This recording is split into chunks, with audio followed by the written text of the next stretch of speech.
আসসালামু আলাইকুম গাইস, আপনারা সবাই কেমন আছেন? আশা করি সবাই ভালো আছেন। আলহামদুলিল্লাহ আমিও ভালো আছি। আজকে আমি আপনাদের সাথে একটা রেসিপি শেয়ার করতে চলে আসলাম। এটা হলো আজকে আমি ফ্রাইড রাইস পাকাবো রেস্টুরেন্ট স্টাইলে, বাট সেটা শেয়ার করবো আপনাদের সাথে। এখানে আমি নিয়ে নিয়েছি 5-7টা এলাচির গুঁটা, এখন দিয়ে দিচ্ছি গরম পানি। তো এলাচির গুঁটাটা পানির ভিতর দিয়ে দিলাম। তো আমি এখানে দিয়ে দিয়েছিলাম পানির ভিতরে কয়েকটা এলাচির গুঁড়া। এলাচির গুঁড়াটা সবসময় একটু জাল দিবেন যদি আপনারা ফ্রাইড রাইস করেন, এই ক্ষেত্রে ভালো হয়। কারণ এলাচির গুঁড়া ফ্রাইড রাইসের মধ্যে যদি আপনার মুখে লাগে তখন কিন্তু আপনার ভালো লাগবে না। তো এই জন্য আমি এলাচির গুঁড়াটা এবং দারচিনি, লবঙ্গ, তেজপাতা সব একসাথে করে দিয়েছিলাম, দিয়ে এটাকে পানিটা ফুটাই নিয়েছি। দেখেন পানি ফোটানোর কারণে কিন্তু কালারটা দেখেন এরকম হয়ে গেছে। তো এখন আমি সব ছেঁকে উঠায় ভালাইতেছি, কারণ উঠায় ফালায় আমি এটার মধ্যে পানিটা সিদ্ধ দেবো অবশ্য, কারণ এটা না উঠে আর দেওয়া যাবে না। তো এখন আমি পানিটা সিদ্ধ দিয়ে দেবো। তো তার আগে এটার মাঝে আমি একটু তেল দিব, সয়াবিন তেল, আর দিব আমি এখানে লবণটা স্বাদ মতো দেবেন। দিয়ে দিলাম লবণটা। এবার আমি পানিটা ভিতরে দিয়ে দেবো চালটা আমি ধুয়ে রেখেছি আগে থেকে। এখন দিয়ে দিলাম 5 মিনিট সিদ্ধ করে নেব। এটা পোলার চাল।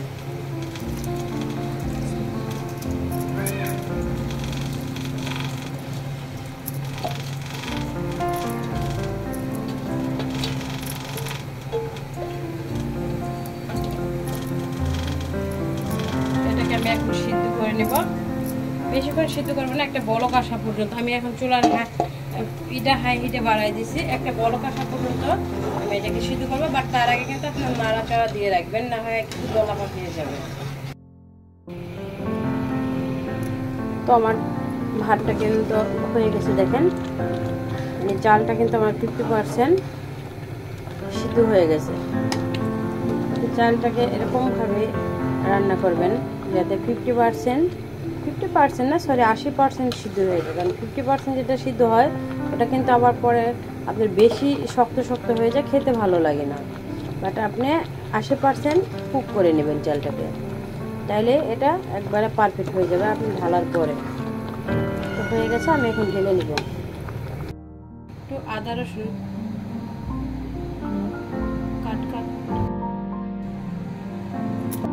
আমি নিয়েছি একটা বেস্ট পিস মুরগির, এটাকে আমি ছোট ছোট কিউব করে টুকরো করে নিয়েছি। এখন দিয়ে দিলাম একটু আদা রসুন বাটা, আর এর সাথে আমি দিয়ে দেবো একটু লবণ স্বাদ মতো।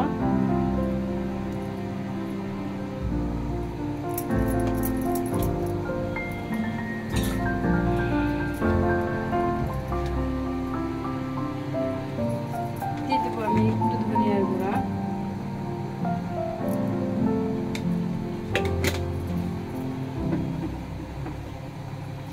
এখানে আমি শুকনো মরিচের গুঁড়া,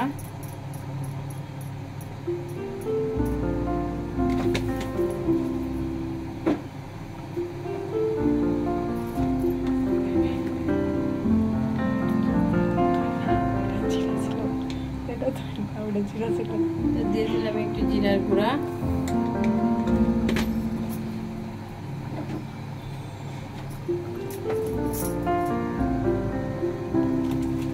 দিয়ে দেবো একটু সয়া সস,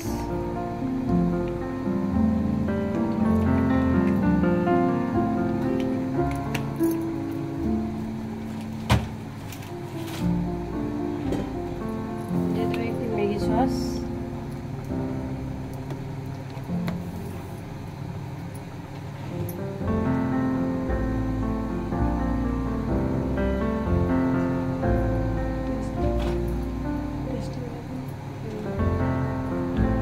একটু টেস্ট সল্ট,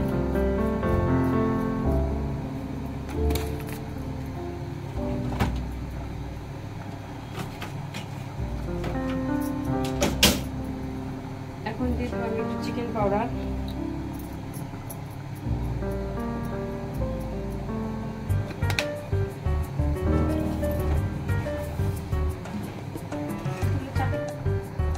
দিয়ে দেবো আমি এক পিস লেবু,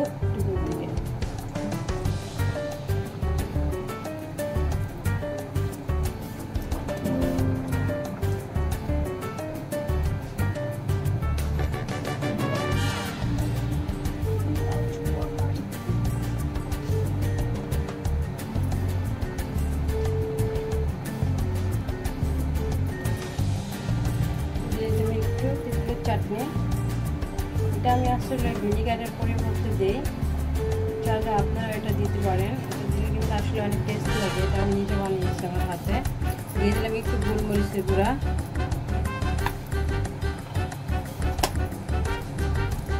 এখন আমি সবগুলোকে একটু ম্যারিনেট করে রাখবো। 10-15 মিনিটের জন্য আমি রেস্টে রেখে দেবো।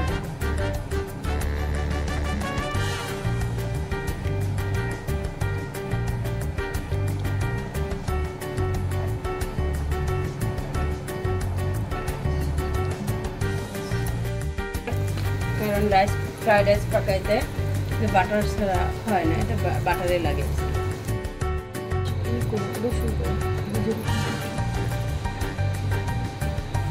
বাটারটা আপনি সবসময় অল্প আছে এটাকে গলাবেন, বেশি আছে গালাতে যাবেন না, লো আছে গালাবেন, তাহলে বাটারের ফ্লেভারটা ঠিক থাকবে। আর যদি আপনি একটু বেশি আছে গালাতে যান তাহলে কিন্তু বাটারের টেস্টটা নষ্ট হয়ে যাবে বা বাটারের ফ্লেভারটা নষ্ট হয়ে যাবে।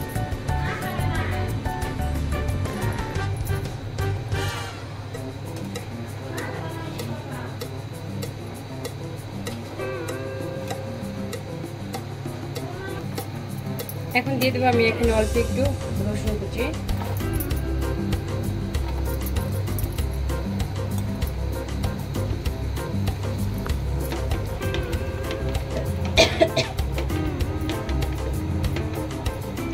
এই রসুনটার মাঝে আমি চিকেনটাকে ভেজে নিব একটু ব্রাউন কালার করে। হয়ে গেছে, সুপ গোল্ডেন কালার হয়ে গেছে। এখন আমি দিয়ে দেবো চিকেনটা। চিকেনটা দিয়ে কিন্তু আপনি লো আছে ভাজবেন না, চিকেনটা দিয়ে কিন্তু আপনি একটু ফুল স্পিডে ভাজবেন, নাহলে কিন্তু চিকেনটা শক্ত হয়ে যাবে।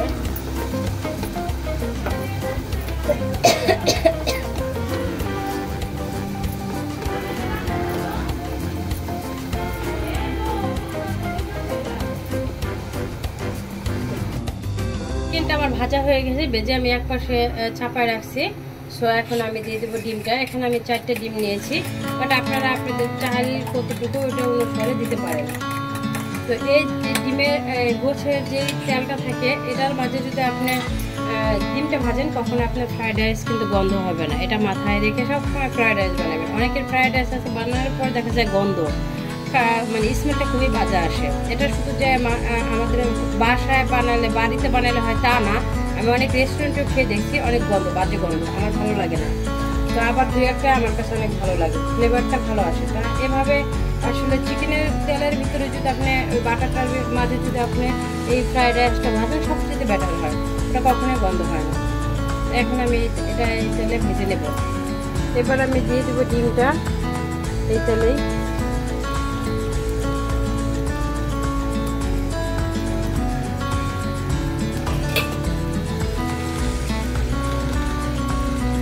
তো ডিমটা আমি ভেজে নিচ্ছি।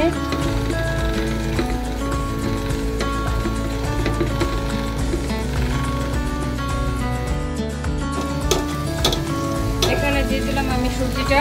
আমি নিয়েছিলাম একটু গাজর কুচিয়েছিলাম, পেঁয়াজ একটু, তো একটু গাজর নিয়েছিলাম আমি। এগুলোকে আমি একটু হালকা ভাপ দিয়ে দিলাম ফ্রাইড রাইসটার মাঝে।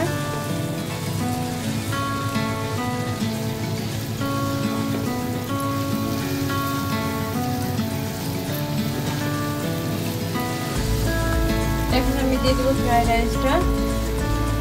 গোশতটা আমার ভাজা হয়ে গেছে।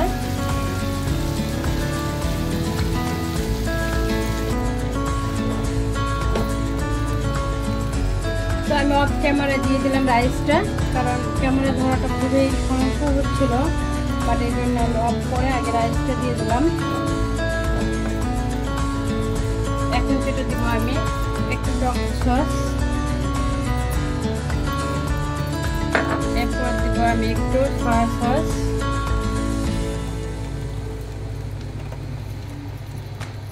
দিব আমি একটু ম্যাগি সস,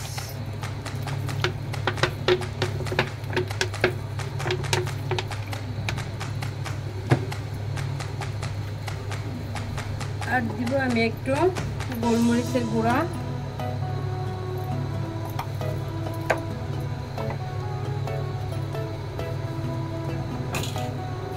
আমি টেস্টি সল্ট।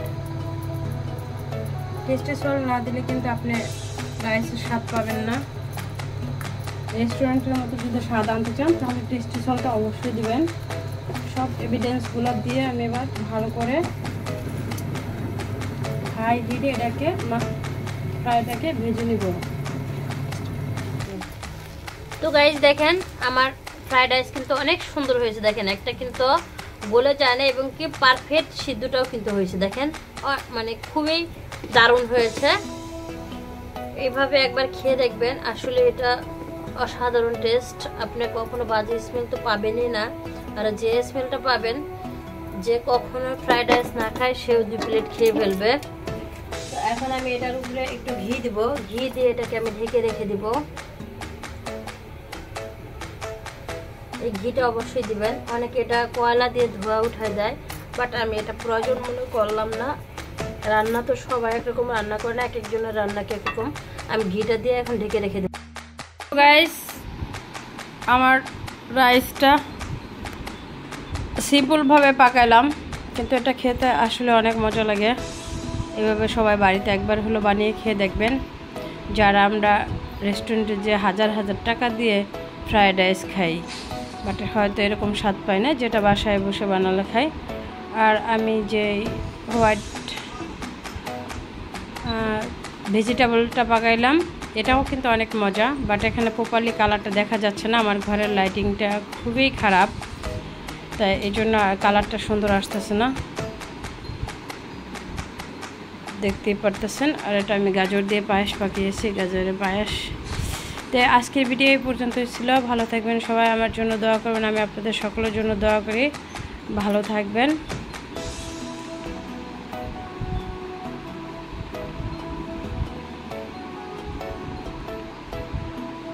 আল্লাহ হাফেজ।